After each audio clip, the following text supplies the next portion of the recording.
Chapter 33. They were about 10 miles at sea when Damianos turned the engine off and called the family to the aft of the cruiser. He had transformed the back of it into a platform where he had placed 4 chairs and rods, one for each of his passengers. Quite surprised to see the new fishing deck and chairs, Gabby was the first to ask, "Are we supposed to catch our lunch?" She giggled. Damianos remained impassible and waited for her siblings' and mother's reaction. Malou looked up at the shepherd and smiled. "This is an all-in-one lesson, isn't it?" "Quite right you are, Malou. You see, it takes patience, determination, acceptance, and some other skills to fish. I thought you needed to acquire these skills, or hone them." He switched his gaze to Daniel and Stefano. "Same as your dad is doing right now." "What do we do if we catch something?" Daniel asked, taking a seat beside his mother. "Not if, Daniel, but when you will catch a fish. Depending on its size, I will show you how to clean it, and ultimately your mum will show you how to cook it." "And I would have to do that too, I suppose?" Gabby said, visibly unhappy at the prospect of it all. "Why not, sis?" Stefano said. "I guess we all need to get out of our cocoons sometime." "That's yucky stuff if you ask me," Gabby remarked, sitting down on the other side of her mother. "Do you know how to do all this?" Malou nodded. "Where I grew up, I learned the simple pleasure of catching a fish and cooking it with my dad." She smiled at the memory. "You'll see, you'll learn to enjoy it as much as I did."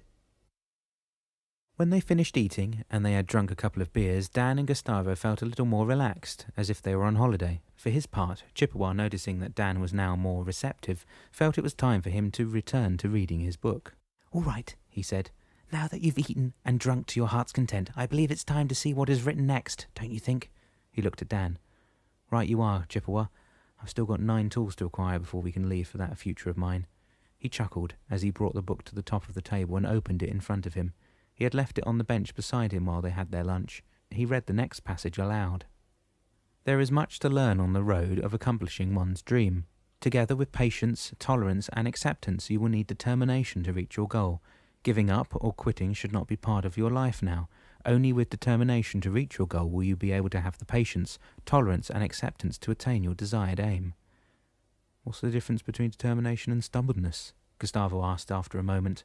"I know myself, when I want something bad enough, I can get very stubborn about it, and they say that's no good." He fixed his gaze on Chippewa. The latter grinned. "I will not pretend to know why God has chosen you to accompany Dan in his quest, but I will have to say that you always ask the right questions."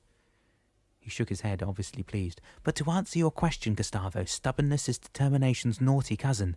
You, Dan, will need a lot of determination to reach your goal, as the book says.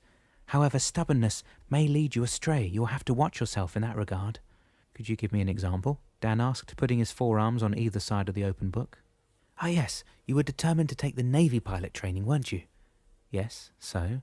"Well, that determination, although well aimed in the first instance, transformed itself into stubbornness the minute you refused to acknowledge the consequences that could befall you if you ever became a Navy pilot." "Don't remind me," Dan said, bowing his head. "I wanted to fly out of those aircraft so bad. I didn't see what could happen if I was called to shoot down an enemy yet." "Exactly my point. Desire to fly overcame any reasonable appreciation of what could befall you in such instances as those of warfare. Besides which, when your son was dead set in enlisting in the army, you told him everything you should have told yourself when it came to take the Navy training. By the time your son was old enough to enlist, you had learned what could happen to him and what could have happened to you."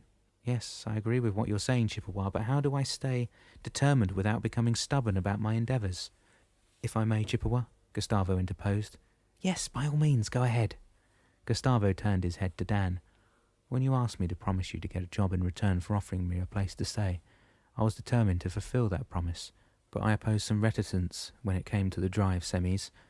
I didn't know anything about these big rigs, and if I had been stubborn about my promise, I could have gone down the street and found a job, any job like tending a bar, or sweeping the gutters without thinking ahead of the consequences. So as I understand it, determination will lead you to do the right thing, while stubbornness will lead you to almost anything as long as you get what you want." He returned his gaze to Chippewa. "Right?"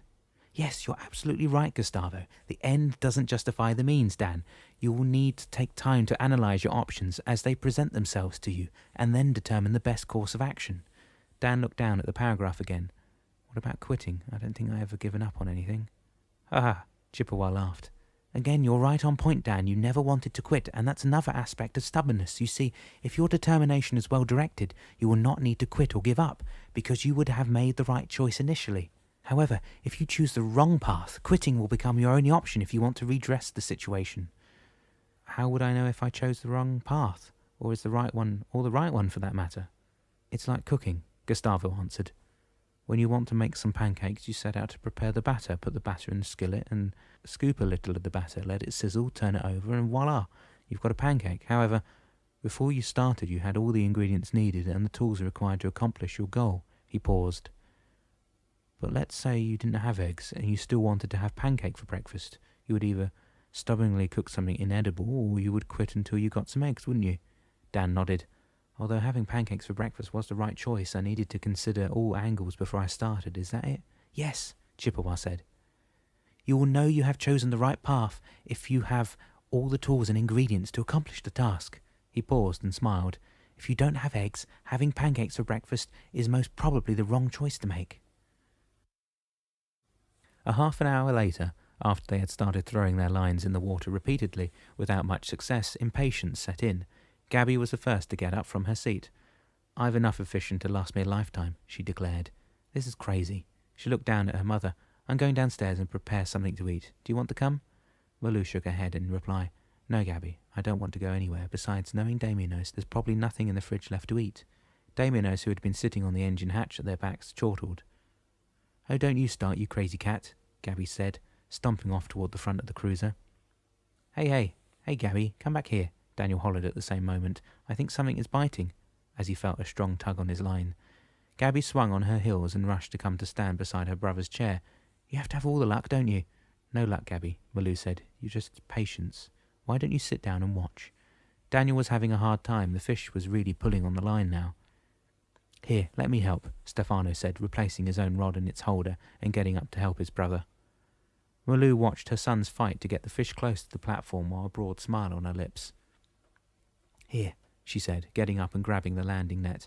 As soon as it surfaces, I'll get it in, and getting down on all fours. Damienos watched. He had known that Gabby was going to be reticent to anything that was out of the ordinary for her. He stepped down from the hatch and whispered in her ear, Why don't you go and help your mother? I think she'll appreciate it. Turning her head to him, Gabby nodded and got up. She knelt down beside her mum, just when the fish was in sight.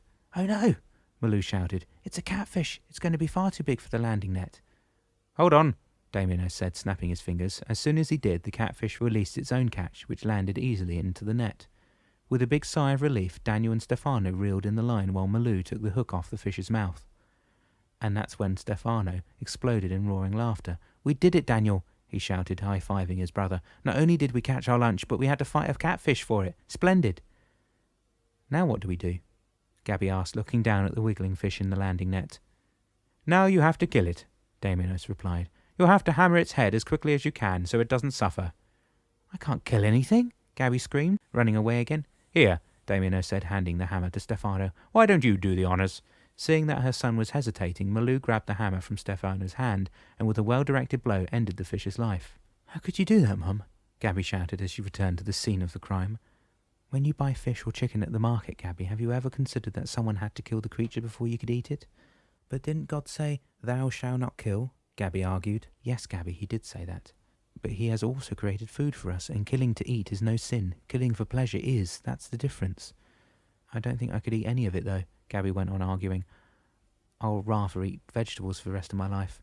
All right, Gabby, Damienos cut in. I think it would be a good idea for you to come down from where you are right now and try understanding what your mother was teaching you. This is all too gross for me, Damienos. Maybe it is, but you're losing focus. What do you mean? All I could see is that you killed some poor fish for us to eat. That's exactly the point, Malou rejoined. Sometimes you may be faced with difficulties whereby fishing will be the only means for you to fill your tummy and avoid starvation. Seeing that Gabby was going down the path of stubbornness, Stefano suggested to Daniel, Why don't we try catching another one while Mum cleans this one up? Yeah, 2 is better than 1, isn't it? Daniel agreed, returning to putting another bait on the hook. As the 2 brothers threw their lines into the water again, Malou took the landing net and grabbed Gabby by the arm on their way down to the kitchen. Damienos regained his seat on top of the hatch and smiled to himself. He knew Malou would be able to show Gabby what the lesson meant to achieve.